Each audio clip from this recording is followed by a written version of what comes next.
এবাৰ অখিল গগৈ ভৱিষ্যতবাণী হয় 2026লৈকে এজনো নিষ্ঠাবান কৰ্মী বিজেপিত নাথাকে বুলি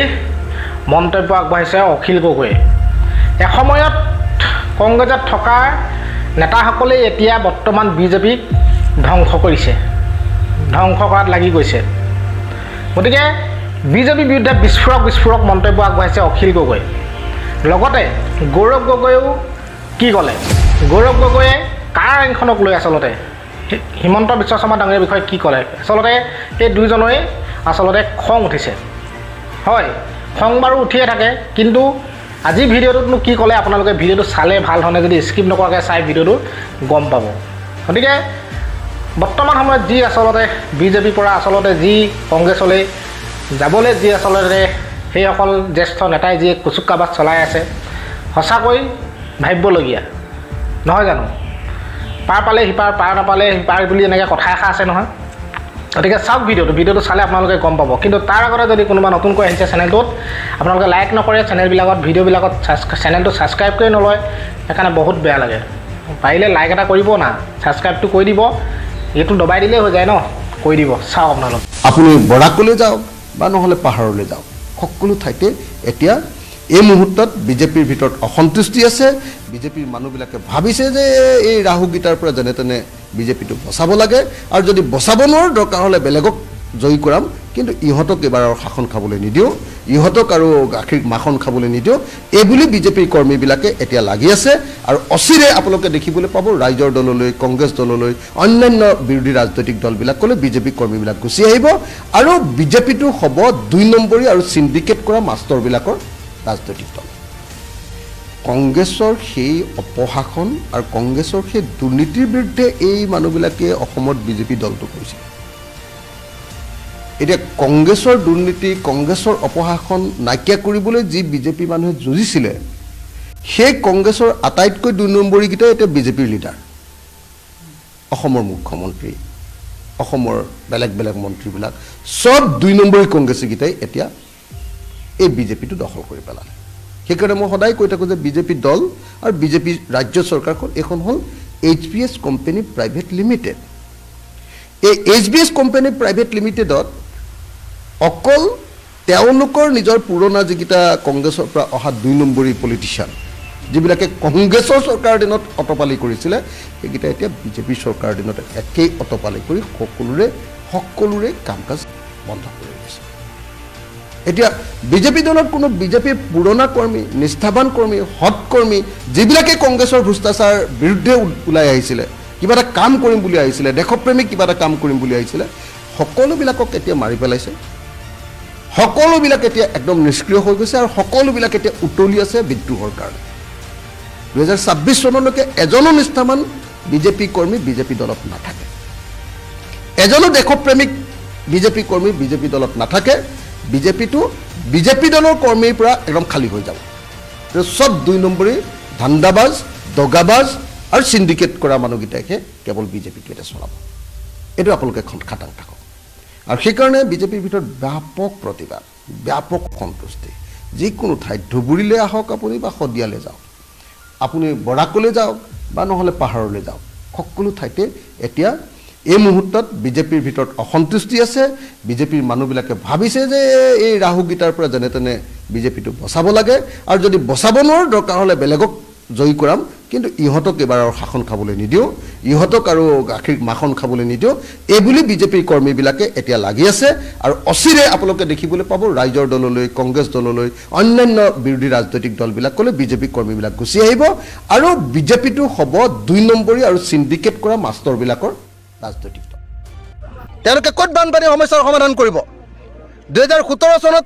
প্ৰধানমন্ত্ৰীয়ে নিজে আহি কৈছিলে যে অসমক বানপানী সমস্যা সমাধান কৰিবৰ কাৰণে 2350 কোটি টকা দিম দিলে 101 কোটি টকা তেওঁ নিজে কৈছিলে যে অসমৰ বানপানী সমস্যাৰ গৱেষণা কৰিবৰ কাৰণে মই 100 কোটি টকা দিম তো নদী গৱেষণা কৰাৰ পৰিৱৰ্তে নদী গৱেষণাৰ মাটিখিনি লৈ এতিয়া বিজেপিয়ে পাখাদুপম ডাঙৰ কাৰ্যালয় বনালে এটো হ'ল বিজেপি চৰকাৰ সেইকাৰণে এই মুহূৰ্তত মই চৰকাৰক দাবী উত্থাপন কৰিছোঁ যে মুখ্যমন্ত্ৰী ইয়ালৈ আহিব লাগে সেলফি তুলিবৰ কাৰণে য'তে ত'তে ঘূৰি ফুৰিলে নহ'ব মুখ্যমন্ত্ৰীজনে দিল্লীৰ ওচৰত একো ক'ব নোৱাৰে আমাৰ অসমীয়া মানুহকেইটাৰ ওপৰত বৰ মতা তেওঁ অসমৰ মানুহৰ ওপৰত তেওঁ বহুত অত্যাচাৰ কৰিব পাৰে তেওঁ অসমীয়া মানুহৰ ওপৰত অসমৰ মানুহৰ ওপৰত অসমত বসবাস কৰা মানুহবিলাকৰ ওপৰত দাদাগিৰি কৰিব পাৰে কিন্তু কেন্দ্ৰীয় চৰকাৰৰ ওচৰত এটা বাক্য ক'ব নোৱাৰে কাৰণ গোটেই জীৱনত তেওঁ কেলেংকাৰী কৰি থোৱাৰ কাৰণে কেন্দ্ৰীয় চৰকাৰে তেওঁক অনবৰতে ধমকি দি ৰাখি থয় সেইকাৰণে অসমৰ মূল প্ৰশ্নবিলাক বান আৰু গৰাখহনীয়া সমস্যাৰ প্ৰশ্নটো তেওঁ কেন্দ্ৰীয় চৰকাৰৰ ওচৰত উত্থাপন কৰিব পৰা নাই বাহিৰৰ গুজৰাটত যদি ইমান বানপানী হয় কিমান টকা কেন্দ্ৰীয় চৰকাৰে দিয়ে অসমত বানপানী হ'লে কেন্দ্ৰীয় চৰকাৰে কয় ইয়াত বানপানী হোৱাই নাই বুলি কৈ দিছে অমিত শ্বাহে কৈ দিছে যে অসমত বানপানী হোৱাই নাই ফ্লাড লাইট চিটুৱেশ্যনহে হৈছে বুলি কৈছে কেন্দ্ৰীয় মন্ত্ৰীবিলাকে বানপানীৰ সময়ত ফুৰিবলৈ আহিছে ইয়াতে ব্ৰহ্মপুত্ৰৰ সৌন্দৰ্য চাবলৈ আহিছে কিন্তু বানপানী চোৱা নাই ভাৰতবৰ্ষৰ প্ৰধানমন্ত্ৰীয়ে ইয়ালৈ আহি কাজিৰঙা ৰাষ্ট্ৰীয় উদ্যানত গৈ তেওঁ লাইভ কৰে কাজিৰঙা ৰাষ্ট্ৰীয় উদ্যানক লৈ তেওঁ মন কী বাত কৰে কিন্তু অসমৰ বানপানীৰ সময়ত যেতিয়া গড় মৰে আৰু মানুহ মৰে ৭৮জন মানুহ এবাৰ বানপানী গৰাখহনীয়াত মৰিলে এবাৰৰ কাৰণেও প্ৰধানমন্ত্ৰীয়ে ইয়ালৈ নাহিলে আৰু এবাৰৰ কাৰণেও মানুহৰ ওচৰত দুখ প্ৰকাশ নকৰিলে আৰু ১ টকাও এতিয়ালৈকে কেন্দ্ৰীয় চৰকাৰে আমাক পইচা দিয়া নাই সেইকাৰণে এই মুহূৰ্তত আমাৰ দাবী হ'ল ৰাইজৰ দলৰ দাবী হ'ল যে অসমৰ বানপানী আৰু গৰাখহনীয়া সমস্যাটোৰ স্থায়ী সমাধান কৰিবৰ কাৰণে কেন্দ্ৰীয় চৰকাৰে অতি সোনকালে ৫০,০০০ কোটি টকা দিব লাগে অসমক আৰু কেন্দ্ৰীয় চৰকাৰে অসমৰ এই বানপানী আৰু গৰাখহনীয়া সমস্যাটোক ৰাষ্ট্ৰীয় সমস্যা হিচাপে ঘোষণা কৰিব লাগে ৰাষ্ট্ৰীয় সমস্যা ঘোষণা কৰিলেহে কেন্দ্ৰীয় চৰকাৰৰ পৰা ইয়ালৈ এক্সপাৰ্ট আহিব তেওঁলোকে ইয়াত গৱেষণা কৰিব তেওঁলোকৰ টেকন'ক্ৰেট আহিব কি স্কিম ল'ব লাগে ক'ব ইয়াতে গৱেষণা কৰিব ইয়াতে কাম কৰিব ইয়াতে আঁচনি ল'ব ইয়াতে পইচা দিব কিন্তু যদি তেওঁলোক নাহে কেন্দ্ৰীয় চৰকাৰে যদি এইটো নলয় তেতিয়াহ'লে ৰাজ্য চৰকাৰে আঁচনি ল'ব লাগিব ৰাজ্য চৰকাৰে দৰমহা দিবলৈ টকা নাই ক'ত আমাৰ বানপানী নিয়ন্ত্ৰণ কৰিবৰ কাৰণে পইচা খৰচ কৰিব পাৰে মই পুৰণি গোলোকগঞ্জ সমষ্টি আৰু বৰ্তমান গৌৰীপুৰ সমষ্টিৰ উত্তৰ টুক্ৰেচৰাৰ ১ নম্বৰ পাৰ্ট 1ত আহি উপস্থিত হৈছোঁ এই অঞ্চলটোত ইয়াত কোচ ৰাজবংশী মানুহ ৰাজবংশী মানুহ বাঙালী মানুহ আৰু মুছলমান মানুহ সববিলাক মানুহে বসবাস কৰে এতিয়ালৈকে গংগাধৰ নদীয়ে ইয়াতে খহনীয়া কৰি ১০০০টা পৰিয়ালতকৈ বেছি পৰিয়াল খহনীয়া কৰি মানুহৰ ঘৰ ভাঙি দিলে এতিয়াও খহনীয়া চলি আছে ১০০০টা ঘৰ যদি ভাঙি নিব পাৰে এইটো কিমান ডাঙৰ খহনীয়া আপোনালোকে চাওক কিন্তু দুৰ্ভাগ্যজনকভাৱে এতিয়ালৈকে ইয়াত ৱাটাৰ ৰিচোৰ্চ ডিপাৰ্টমেণ্টে এটাও আঁচনি গ্ৰহণ কৰা নাই মই ৱাটাৰ ৰিচোৰ্চ ডিপাৰ্টমেণ্টৰ মন্ত্ৰী পীযুষ হাজৰিকা ডাঙৰীয়াক অতি সোনকালে ইয়ালৈ আহি এই অঞ্চলৰ সৰজমিন তদন্ত কৰি অতি সোনকালে আমাৰ এই উত্তৰ টুক্ৰেচৰাৰ পাৰ্ট 1ৰ এই অংশটোক যিটো ঠাইত ১০০০টা ঘৰ এনেকৈ খহনীয়াই লৈ গৈছে এই অংশটোত অচিৰে ইৰোজন প্ৰটেকশ্যনৰ পাৰ্মানেণ্ট ৱৰ্ক হয় বোল্ডাৰ পিচিং নহ'লে বা আপোনাৰ জিঅ'বেগ প্ৰটেকশ্যন বা বোল্ডাৰ পিচিঙৰ কাম কৰিবৰ কাৰণে দাবী জনাইছোঁ আৰু আগষ্ট মাহৰ ভিতৰত যদি কাম আৰম্ভ নকৰে যদি স্কিম আৰম্ভ নকৰে অহা আগষ্ট মাহত মই আকৌ এই অঞ্চললৈ আহিম এই অঞ্চলৰ ৰাইজক লগত লৈ এই অঞ্চলৰ ৰাজবংশী ৰাইজ এই অঞ্চলৰ বাঙালী ৰাইজ এই অঞ্চলৰ মুছলমান ৰাইজ সকলো ৰাইজক লগত লৈ ইয়াত প্ৰবল প্ৰতিবাদ গঢ়ি তোলা হ'ব গতিকে অসমৰ মুখ্যমন্ত্ৰী ডাঙৰীয়াক মই গংগাধৰ নদীৰ পাৰৰ পৰা আহ্বান জনাইছোঁ যে অতি সোনকালে আমাৰ পুৰণি গোলোকগঞ্জ সমষ্টি বৰ্তমান গৌৰীপুৰ সমষ্টি ধুবুৰী জিলাৰ এই উত্তৰ টুক্ৰেচৰাৰ পাৰ্ট 1ৰ এই খহনীয়া প্ৰতিৰোধৰ ব্যৱস্থা গ্ৰহণ কৰক এইটো আচৰিত কথা যে নামনি অসমত ইমান ডাঙৰ ডাঙৰ খহনীয়া হৈ আছে কিন্তু চৰকাৰে কোনো গুৰুত্ব দিয়া নাই চৰকাৰে কেৱল হিন্দু মুছলমানৰ ৰাজনীতি কৰি অকল ভোটকেইটা লৈ থাকিলে নহ'ব চৰকাৰে কেৱল ২ নম্বৰী পলিটিক্স কৰি ভোটকেইটা লৈ থাকিলে নহ'ব চৰকাৰে মানুহৰ জীৱন আৰু সম্পত্তি ৰক্ষা কৰাৰ কাৰণে শপত লৈছে কিন্তু এই অঞ্চলত আমি দেখিবলৈ পালোঁ যে নৰ্থ টুক্ৰেপাৰা বা উত্তৰ টুক্ৰেপাৰাৰ ১০০০টা ঘৰ এতিয়া ভাঙি শেষ হৈ গৈছে কিন্তু চৰকাৰে কোনো ব্যৱস্থা লোৱা নাই বৰ্তমান অসমত যিদৰে কা আইন ৰূপায়ণ কৰিবলৈ বিচাৰিছে তাৰ বাবে আমি তীব্ৰ ভাষাৰে গৰিহণা দিছোঁ এয়া বৰ্তমানৰ মুখ্যমন্ত্ৰী হিমন্ত বিশ্ব শৰ্মা ডাঙৰীয়াৰ অহংকাৰ আৰু প্ৰাক্তন মুখ্যমন্ত্ৰী সৰ্বানন্দ সোণোৱাল ডাঙৰীয়াৰ বিফলতাৰ উদাহৰণ ৰাইজে বিচাৰিছে বাস্তৱ সমস্যাবোৰ সমাধান হওক এতিয়া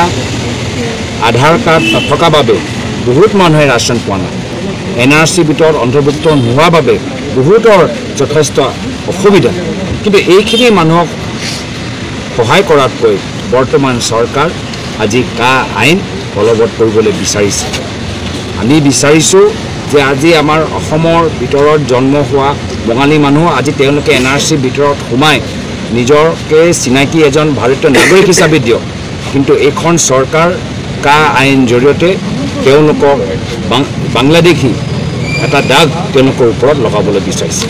যিসকলৰ আজি অসমত জন্ম হ'ল অসমীয়া ভাষা শিকিছে আজি আমাৰ বিভিন্ন সমাজত উচ্চ স্তৰত এটা তেওঁলোকে সুবিধা পাইছে বা কাম কৰিছে আজি চৰকাৰৰ গাফিলতিৰ বাবে NRCৰ ভিতৰত নথকা সত্ত্বেও আজি NRCৰ ভিতৰত সোমাবলৈ চেষ্টা কৰিব লাগে কিন্তু এইখন চৰকাৰ কা আইন জৰিয়তে তেওঁলোকৰ ওপৰত আজি বাংলাদেশে এটা দাগ লগাবলৈ বিচাৰিছে আমি তাৰ বাবে এইখন চৰকাৰৰ নীতি নিয়মৰ ওপৰত আজি আমি বিভিন্ন কাৰ্যসূচী হাতত ল'ম এটা সিদ্ধান্ত আমি লৈছোঁ আজি অসমৰ গৃহ বিভাগ কয়লা মাফিয়া হিল মাফিয়া সিন্ডিকেট মাফিয়াৰ বাবে কাম কৰি আছে তেওঁলোকৰ গাড়ী অহা যোৱা ভালকৈ কৰিব পাৰে বিভিন্ন মন্ত্ৰীসকলৰ মাহৰ যে কমিশ্যন পাব লাগে এই ব্যৱস্থাটো অক্ষুণ্ণ হৈ থাকক তাৰ বাবে গৃহ বিভাগ কাম কৰিছে কিন্তু আজি গাঁৱৰ ভিতৰত ঘৰৰ ভিতৰত যি ধৰণৰ মাৰপিট হৈছে ল'ৰা ছোৱালী যি ধৰণৰ আজি তেওঁলোকৰ ওপৰত আজি নিৰ্যাতনৰ আমি বিভিন্ন খবৰবোৰ পাই আছোঁ এই ক্ষেত্ৰত গৃহ বিভাগ বিফল কিন্তু হয় আজি ড্ৰাগছে কওক আজি কয়লা মাফিয়াই কওক আজি বালি মাফিয়াৰ কথাই কওক আজি গৃহ বিভাগ মাফিয়াৰ লগত জড়িত থকা এজনো মানুহ ধৰিব পৰা নাই কিয় গোটেই বিভাগটোৱে মুখ্যমন্ত্ৰীয়ে চাইছে কোনটো বিভাগে এজন মন্ত্ৰীয়ে চাইছে শিক্ষা বিভাগো মুখ্যমন্ত্ৰী চাইছে স্বাস্থ্য বিভাগো মুখ্যমন্ত্ৰী চাইছে PWD বিভাগো মুখ্যমন্ত্ৰী চাইছে গোটেইবোৰ বিভাগে মুখ্যমন্ত্ৰী চাইছে তো সেইকাৰণে বেলেগক দুখ দি কি লাভ আছে তেওঁলোকৰ ওচৰত ক্ষমতা নাই সুবিধা নাই তো ইয়াতে আজি মুখ্যমন্ত্ৰীৰ দায়িত্বটো ল'বই লাগিব আজি এই ফ্লাইঅভাৰবোৰ তেওঁলোকে ইমান এষ্টিমেটকৈ বেছি কিয় তেওঁলোকে টেণ্ডাৰ বনাইছে আজি ভাৰতৰ ভিতৰত আটাইতকৈ দামী ফ্লাইঅভাৰ অসমৰ ভিতৰতে গুৱাহাটীৰ ভিতৰত আমি বনোৱা দেখা পাইছোঁ তাৰ কাৰণ কি আজি জল সম্পদ বিভাগ মাথৰি ছিঙি গৈছে কিন্তু যি কণ্ট্ৰাক্টৰ সেই ঠিকা পালে আকৌ তেওঁক মেৰামতি কৰিবলৈ ঠিকাটো দিছে তাৰ কাৰণ কি যে সেই আজি গৃহ বিভাগত কোনোবাই যদি এজন ছাত্ৰীয়ে যদি কবিতা লিখে এই পুলিচে গৈ সেই ছাত্ৰীগৰাকীক জেললৈ পঠাই দিয়ে কিন্তু যেতিয়া কয়লা মাফিয়া কোনোবা চলাই আছে ড্ৰাগছ মাফিয়া চলাই আছে তাত গৃহ বিভাগৰ কোনো পদক্ষেপ আমি দেখা পোৱা নাই তো এই ক্ষেত্ৰত আজি অসমৰ ৰাইজে সতৰ্ক হৈছে আৰু মোৰ বিশ্বাস যুৱ প্ৰজন্মৰ ওপৰত যে তেওঁলোকে অসমখন সুস্থ হোৱাটো বিচাৰে আৰু পৰৱৰ্তী সময়ত তেওঁলোকে উচিত সিদ্ধান্ত ল'ব যুৱকসকলক ৰাজনীতিত আৰু সোমাবলৈ বেয়া ৰাজনীতিৰ প্ৰতি আৰু সতৰ্ক হ'বলৈ মই বিনম্ৰ আহ্বান জনাইছোঁ